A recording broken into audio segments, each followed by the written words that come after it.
2026 எலெக்ஷனுக்குள்ள ஏதாவது ஒரு மாற்றம் ஏற்படும்னு சொல்லி வந்து மக்கள் காத்துட்டு இருக்க நேரத்தில் விஜய் அவர்கள் வந்து ஒரு கட்சி ஆரம்பிச்சு அரசியலுக்குள்ள வரப்போறதா சொல்லியிருக்கிறாப்ல. அந்த கட்சியோட பேர் வந்து தமிழக வெற்றி கழகம் அப்படிங்கிற கட்சி. தமிழகத்தை வந்து வெற்றியான ஒரு பாதையை நோக்கி நகர்த்தி கொண்டு போகணும் அப்படிங்கிறதுக்காக அந்த பேர் வைக்கப்பட்டிருக்கிறதா சொல்லப்படுது. பிறப்புக்கும் எல்லா உயிருக்கும் அப்படிங்கிற அந்த ஒரு தாரக மந்திரத்தை வந்து நாங்கள் முன்னாடி வச்சுக்கிட்டு இந்த அரசியல் கட்சி ஆரம்பிக்க போறோம் அப்படிங்கிற செய்திகள் வந்து நம்ம கிட்ட பரவிட்டு இருந்தது. அதை அவருடைய அந்த ஒரு அறிக்கையை தவிர விஜய் அவர்கள் வந்து அந்த ஒரு ஆப் ஒன்று காட்டியிருந்தாரு. அந்த ஆப்ல வந்து எல்லாரும் இணையலாம் அப்படிங்கிற விஷயத்த சொல்லியிருந்தாரு. அதை தவிர்த்து இந்த கட்சியை பற்றி வேற எந்த ஒரு மிகப்பெரிய விஷயங்கள் இல்லை. சிஏஏ வந்து எதிர்க்கிறேன்னு சொல்லி சிஏஏ எல்லாம் இறந்து புதைந்த பிறகு அந்த செய்தி கொண்டு வந்தாங்க. ஸோ அதுவே ஒன்றும் பெருசாக ஒர்க் அவுட் ஆகலை. அதுக்கப்புறமேட்டு அப்படியே டைலூட் ஆயிடுச்சு. விஜய் அவர்கள் கோட் படத்துடைய ஷூட்டிங் வந்து ரொம்ப பிஸி ஆகிட்டு அதுக்கப்புறம் அடுத்த படத்துக்கான கதையை வந்து கேட்டுட்டு இருக்காப்புல.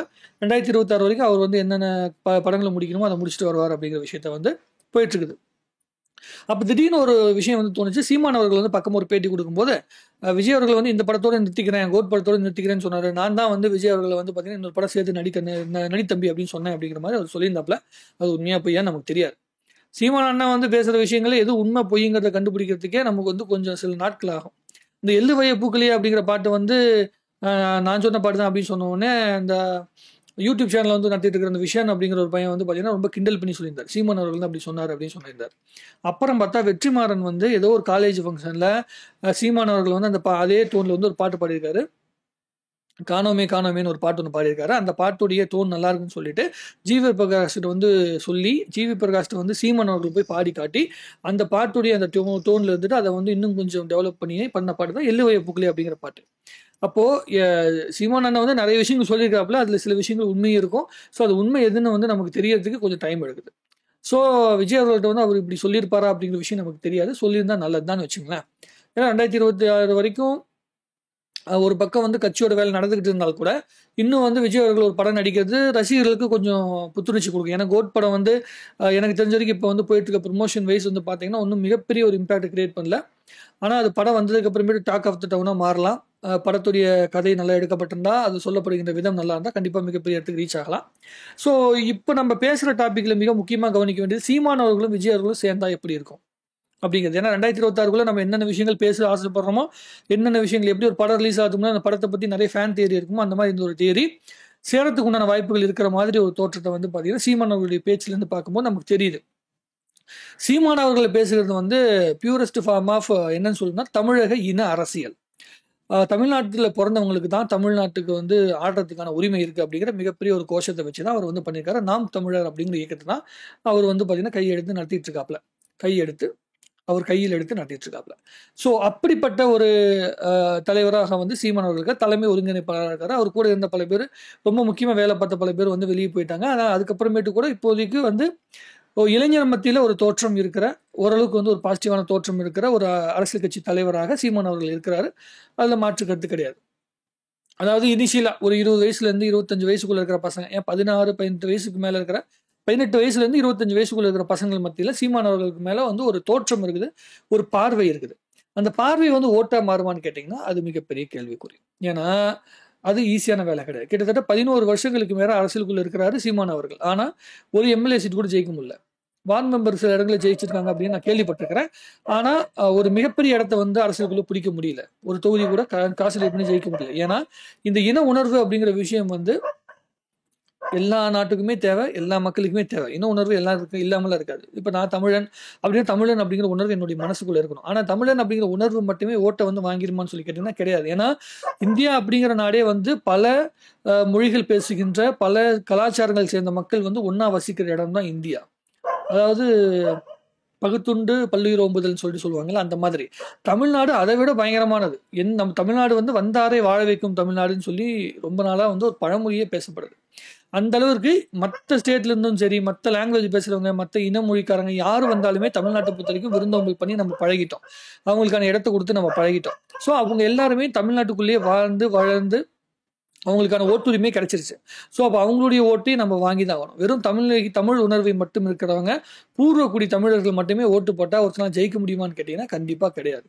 தமிழ் உணர்வு உள்ள மக்கள் அப்படிங்கிற ஒருத்தவங்க வந்து ஓட்டு போட்டால் மட்டும் தான் ஜெயிக்க முடியும். யாரையும் பிரித்து பார்த்து ஓட்டு வாங்க முடியாது. விஜய் அவர்கள் வந்து பிறப்புக்கும் எல்லா உயிருக்கும் சொல்றாரு. அப்போ அவர் வந்து பொதுவான ஒரு அரசியல் செய்யணும்னு சொல்லி ஆசைப்படுறாரு. ஆனால் சீமான் அவர்கள் வந்து தமிழ்நாடு தமிழருக்கே அப்படிங்கிற ஒரு கோஷத்தை வைக்கிறார். ஸோ இவங்க 2 பேரும் சேர்ந்து வந்து செயல்பட்டால் எப்படி இருக்கும்? அவங்க 2 பேத்துக்குள்ளே ஒரு மிஸ் அண்டர்ஸ்டாண்டிங் வரும். இப்போ சீமான் அவர்கள் வந்து விஜய் அவர்கள் அஃபிஷியலாக சொல்லாத ஒரு விஷயத்த வெளியே சொல்றாரு. அவர் வந்து படம் பண்றேன், அடுத்த படம் பண்ணணும் அப்படிங்கிற விஷயத்த வந்து நான் தான் சொன்னேன்னு வந்து சீமான் அவர்கள் சொல்றாரு. அதை வந்து விஜய் அவர்கள் எங்கேயுமே சொல்லலை. அதுக்கு உண்டான வந்து செய்தி கூட வெளியே பரவப்படலை. ஸோ அதை வந்து அவர் வெளியே சொல்றாரு. அப்படிங்கும்போது ஒருவேளை விஜய் அவர்கள் கூட வந்து பயணிக்கும் போது சீமான் அவர்கள் வந்து ஒருவேளை பயணிச்சு ஒரு எம்எல்ஏ ஆயிடுறான்னு வைங்க, அப்ப நான் கூட வந்ததுனால தான் விஜய் அவர்களுக்கு வந்து ஒரு வெளிச்சம் கிடைச்சுன்னு கூட அவர் சொல்லிடுவார். அப்படி சொல்லிவிட்டாருன்னா அது வந்து விஜய் அவர்களுடைய ரசிகர்கள் எப்படி எடுத்துப்பாங்க அப்படிங்கிற விஷயம் நமக்கு தெரியல. என்னை பொறுத்த வரைக்கும் தமிழ்நாட்டுக்குள்ள இளைஞர்கள் மத்தியில ஒரு வெளிச்சம் இருக்கிற யாரா இருந்தாலுமே சேர்ந்து செயல்படலாம்.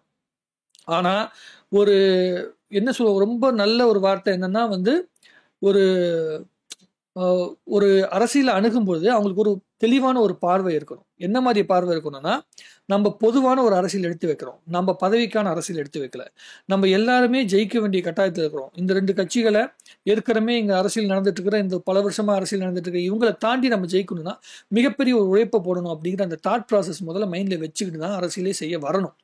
அது இல்லாமல் அப்படி செய்யாம இவங்க வந்து ஏதாவது ஒரு ஆள் கூட வந்து லிங்க் பண்ணியோ இல்லை கூட்டணி வச்சோ அது மூலமா ஒரு பதவி அனுபவிச்ச உடனே அடுத்த கட்சிக்கு தாவறது, இங்கிருந்து அங்க தாவறது, உடனே நான் தான் பெரிய ஆளுங்கிற ஒரு எண்ணத்துக்குள்ள போயிடுறது. உதாரணத்துக்கு ஜெயலலிதா அவர்கள்கிட்ட வந்து நம்ம கேப்டன் அவர்கள் வந்து இணைந்து செயல்பட்ட போது அவர் எதிர்கட்சி தலைவராக ஆகிற அளவுக்கு ஒரு மிகப்பெரிய அந்தஸ்துக்கு வந்து சேர்ந்தார். ஆனால் அதை வந்து சஸ்டெயின் பண்ணி நிறுத்தி முடிஞ்சுதா? முடியல. ஏன்னா அவங்களுக்குள்ளேயே ஒரு கிளாஸ் வந்துருச்சு. ஸோ அதை தாண்டி அதை வந்து கொண்டு போகிறதுக்கு அரசியலில் வந்து ஒரு தெளிவு வேணும், ஒரு பொறுமை வேணும், அதுக்குன்னு ஒரு தனி சிந்தனை வேணும். அந்த சிந்தனை இருந்தால் ஒழிய அந்த இடத்த வந்து ரொம்ப நாளைக்கு மெயின்டைன் பண்ண முடியாது.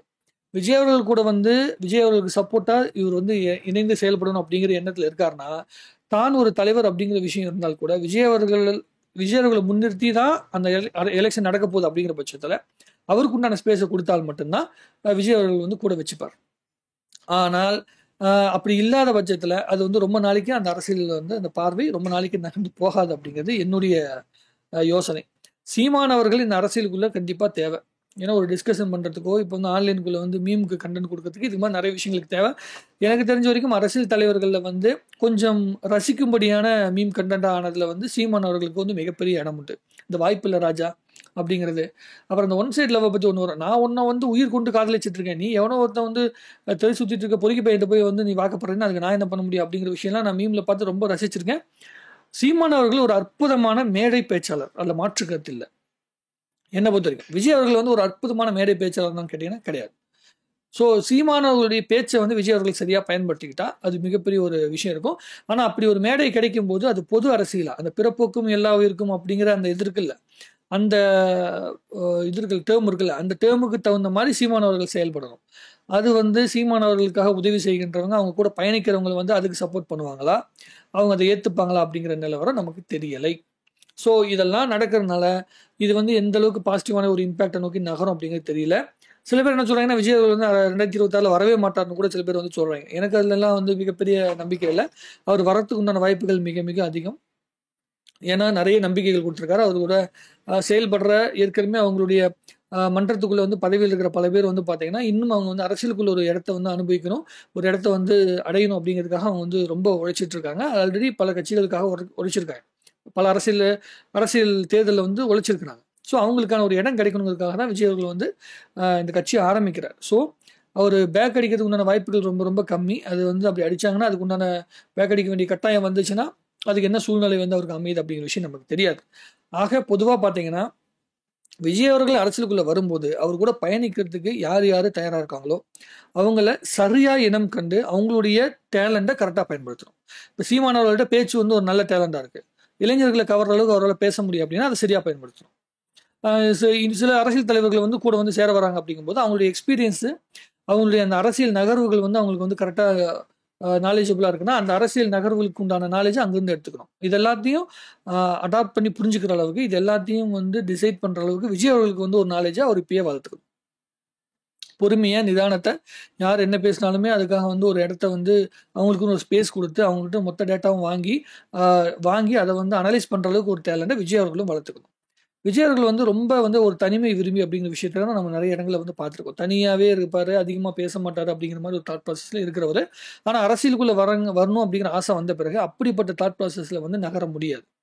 மக்கள்கிட்ட லிங்க் ஆகணும், பேட்டிகள் வந்து சந்திக்கணும், என்ன கேள்வி கேட்டாலும் தனக்கு தெரிஞ்ச விஷயத்த தனக்கு புரிஞ்ச அரசியல் வந்து பேசணும், நிறைய படிக்கணும். ஓரளவுக்காச்சும் பேசிக்கான அரசியல் வந்து அரசியல் இப்போ நடக்கிற கரண்ட் பாலிடிக்ஸ் உடைய அந்த பல்ஸ் வந்து புரிஞ்சிருக்கணும். இளைஞர்கள் வந்து என்ன எதிர்பார்க்குறாங்க அப்படிங்கிறது புரிஞ்சுக்கணும். அதை விட ரொம்ப முக்கியமா சாதாரண சாமானிய மக்கள் என்ன எதிர்பார்க்குறாங்க. புதுசா வரவங்க வந்து எடுத்தோனே வந்து நான் ஜாதி ஒழிப்பேன், மது ஒழிப்பேன் அப்படிலாம் சொன்னீங்கன்னா எவனும் நம்ப மாட்டான். அது நடக்காது. மது ஒழிப்புங்கிறது வந்து இங்க நடக்கிறதுக்கு உண்டான வாய்ப்புகள் கிடையாது. விலைவாசியை குறைக்க முடியுமான்னு கேட்டீங்கன்னா, உடனே குறைக்க முடியாது. ஆனா, அதெல்லாம் வந்து வாக்குறுதிகளா குடுப்பாய்ங்க. எதுவுமே அது நடக்காதுன்னு சொல்லி. ஆனால், ஒரு விஷயம் வேலை வாய்ப்பு இவ்வளவு குடுக்குறேன், அவ்வளவு குடுக்குறேன்னு சொன்னாங்கல்ல, அந்த வேலை வாய்ப்பு உருவாக்கத்துக்கு என்ன செய்வீங்க? அப்படிங்கிற விஷயத்த தெளிவா சொல்லணும். அதே மாதிரி இலவசங்கள் குடுப்பேன், அத குடுப்பேன், இத குடுப்பேன் அப்படின்னு சொல்றது மட்டுமே வந்து மக்கள் ஜெயிக்கிறதுக்கு உண்டான வாய்ப்பு வந்து கொண்டு வந்துராது. ஆனா, அது ஒரு இடம் கிடைக்கும். அதாவது இலவசமா குடுக்க வேண்டியது வந்து என்னன்னா கல்வி. கல்வி இலவசமாகவும், மருத்துவம் ஆல்ரெடி இலவசமா தான் இருக்கு. அ அதிகபட்சமான அதிக எப்படி சொல்ல ஒரு நம்மளுடைய பிரைவேட் காலேஜ்கள் வந்து எப்படி வந்து ஒரு இன்ஜினியரிங் குடுக்குறாங்களோ, அந்த அளவுக்கு ஒரு நல்ல காலேஜ், நல்ல படிப்ப குடுப்போம். ஆனா ரொம்ப ரொம்ப நாமிலான ரேட்ல ரொம்ப கம்மியான ஃபீஸ்ல வந்து நாங்க குடுப்போம் அப்படிங்கிற விஷயத்த சொன்னாங்கனாலே, ரொம்ப பெரிய அளவுக்கு வந்து மிகப்பெரிய இம்பாக்ட்ட கிரியேட் பண்ணும். அதை விட மிக முக்கியமாக கவர்ன்மெண்ட் ஸ்கூல் வந்து பிரைவேட் ஸ்கூல் அளவுக்கு வந்து வசதி வாய்ப்புகள கொண்டு வந்து சேர்த்துவோம் அப்படிங்கிற விஷயத்த ஒரு மாதிரி கவர்ன்மெண்ட் ஸ்கூல் எப்படி நடக்கும் அப்படிங்கிற விஷயத்தெல்லாம் வந்து சொல்லி, அத வந்து ப்ராப்பரா வந்து காட்டுனாங்கன்னா, அதுக்கு உண்டான வாய்ப்புகள் இருக்கு. அத வந்து மக்கள்ட்ட போய் சேர்த்ததுக்கு உண்டான ஒரு டூலாக சீமான் அவர்கள வந்து யூஸ் பண்ணிக்கலாம். அவருடைய பேச்சையும், அவருடைய அந்த பிரசன்ட் பண்ணுகின்ற அந்த விதத்தையும் வந்து பார்த்தீங்கன்னா, சொல்லி வந்து யூஸ் பண்ணிக்கலாம். இதெல்லாம் அவர் பண்ணலாம். இதெல்லாம் எனக்கு தோணுன விஷயம். இவங்க 2 பேரும் ஒரு வேலை சேர்ந்தால், என்ன இது மாரிலாம் பண்ணா நல்லாருக்கும் அப்படிங்கிறது நான் யோசிச்சு சொல்றேன் சில விஷயங்கள. உங்களுக்கு என்ன தோணுது அப்படிங்கிற விஷயத்த நீங்க கமெண்ட் எழுதுங்க. என்ன பொறுத்தவரைக்கும் புதுசா வர எல்லாத்துக்கும் ஒரு வாய்ப்பு வந்து குடுத்தாகணும். அந்த வாய்ப்பு எந்த அளவுக்கு வந்து பவர்ஃபுல்லான வாய்ப்பா இருக்கு அப்படிங்கிறத காலம் தான் பதில் சொல்லும். மறுபடியும் அடுத்த வீடியோல சந்திப்போம். உங்களுடைய கருத்துக்கள வந்து தாராளமாக கமெண்ட் எழுதுங்க. கமெண்ட்ல டிஸ்கஸ் பண்ணுவோம். நன்றி, வணக்கம். வாழ்க தமிழ்நாடு! வளர்க தமிழ் மக்கள்!